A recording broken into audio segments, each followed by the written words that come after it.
নমস্কাৰ। প্ৰথমে মই সদৌ অসমবাসীৰ সাহিত্যপ্ৰেমী ৰাইজলৈ মোৰ হিয়াভৰা আন্তৰিক মৰম ও শ্ৰদ্ধা জ্ঞাপন কৰিছোঁ। মই শ্ৰীমতী নিৰাজিতা কোঁৱৰ চুতীয়া, লখিমপুৰ ডিষ্ট্ৰিক্ট, ঢকুৱাখানা।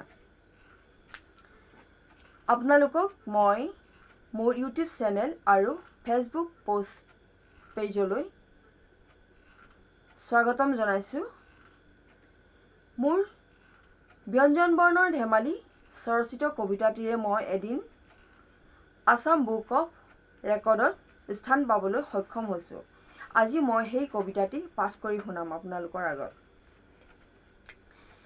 কবিতাৰ শিৰোনাম ব্যঞ্জন বৰ্ণৰ ধেমালি। কৰ পৰা কৰতাল বজোৱানে তুমি, ককাই কিন্তু বজাই সদায় ৰাতি ৰাতি। খৰ পৰা খৰ্গ বন্যপ্ৰাণীগড়ৰ, যদিহে কৰা চিকাৰ শেষ হ'ব বনৰ। গড় পৰা গৰু বিহু জাতীয় উৎসৱ আমাৰ, মুক্ত কণ্ঠে তোলো আমি তালে তালে নাচোনৰ।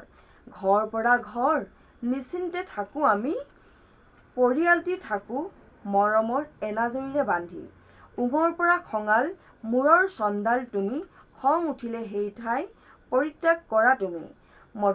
প্ৰথম চৰ পৰা চিত্ৰলেখা ঊষাদেৱীৰ সখী, তেজপুৰৰ অগ্নিগড়লৈ গৈছানে তুমি। দ্বিতীয় চৰ পৰা শ্বহীদ দেশ আৰু জাতিৰ আদৰ্শ তুমি, কুশল পিয়লি মণিৰাম কনকলতা, অহিংসাৰ পিতা মহাত্মা গান্ধী। বগীয়া জ্বৰ পৰা জগত দৃষ্টি দিয়া সকলোৱে, ক'ত তিতা ক'ত মিঠা পৰ্যবেক্ষণ কৰা। ঝৰ পৰা ঝুমুৰা মাধৱদেৱে ৰচা, সূত্ৰধাৰৰ ঝংকাৰ আহে নৃত্য গীতৰ পৰা। নিয়ৰ পৰা গঞা সহজ সৰল লোক, অতিথি আপ্যায়ন কৰি নিতে লভে সুখ। মধুনীয়া তৰ পৰা টকা গছ তলৰ বিহুত বজাওঁ, মধুনীয়া তৰ পৰা টকা জীৱনটো টকাৰে চলাওঁ। মধুনীয়া থৰ পৰা ঠগা কাঠেৰে সজা, আগ্ৰাৰ তাজমহল শ্বাহজাহানে সজা।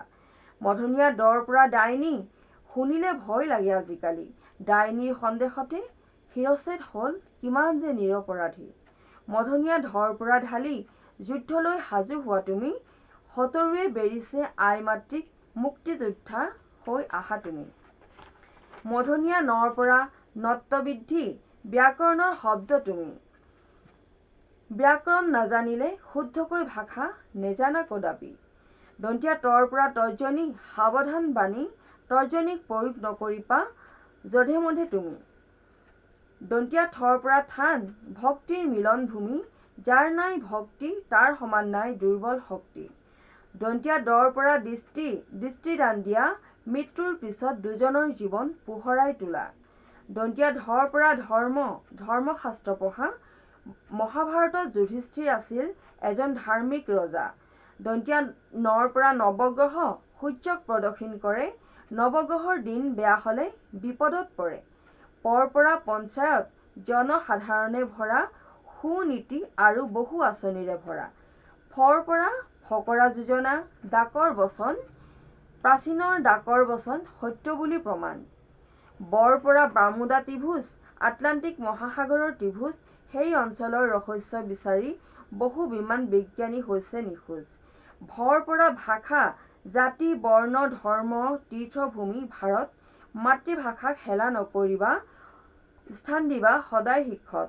মৰ পৰা মানুহ সৰ্বতকৈ জ্ঞানৰ মন্দিৰ তুমি, অমানুষ নহবা কেতিয়াও অপসংস্কৃতিক প্ৰশ্ৰয় নিদিবা তুমি।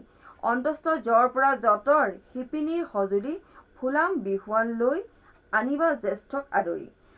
ৰৰ পৰা ৰক্তাক্ত সাম্প্ৰতিক অসম ৰক্তময়, স্বাধীনতা দিৱসৰ প্ৰাক মুহূৰ্তত জনসাধাৰণ অনুতপ্ত সংশয়। লৰ পৰা লক্ষ্যভ্ৰষ্ট নহবা তুমি, প্ৰচেষ্টা কৰা জীৱন সংগ্ৰামত হ'বলৈ জয়ী। বৰ পৰা যুঁৱলি কৃষকৰ সঁজুলি, যুঁৱলি নহ'লে কৃষকৰ নহয় খেতি। তালিবিয়া শৰ পৰা শ্মশানত থয় শৱদেহ আনি, শ্মশানৰ কাষত নেসাজিবা মঠ মন্দিৰ তুমি। মধুনীয়া শৰ পৰা সৰস পান কৰিলে হবা নিৰোগী, শৰ ঋতুত কৰিবা ভোজন তেন্তে পাবা জিভাৰ জুতি।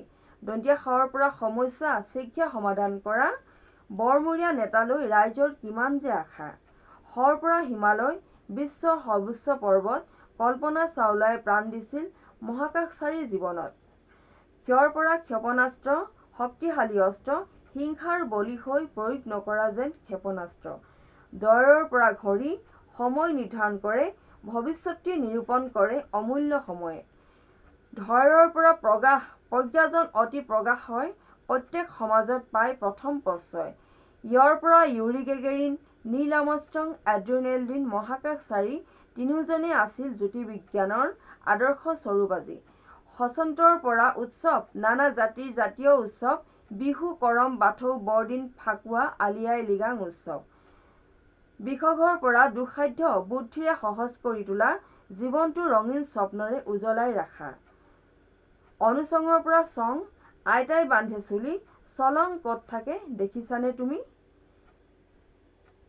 চন্দ্ৰবিন্দুৰ পৰা ভেঁকুৰ দুটা জাতৰ আছে খাই চালে জানিবা কিমান যে সুস্বাদু লাগে ধন্যবাদ।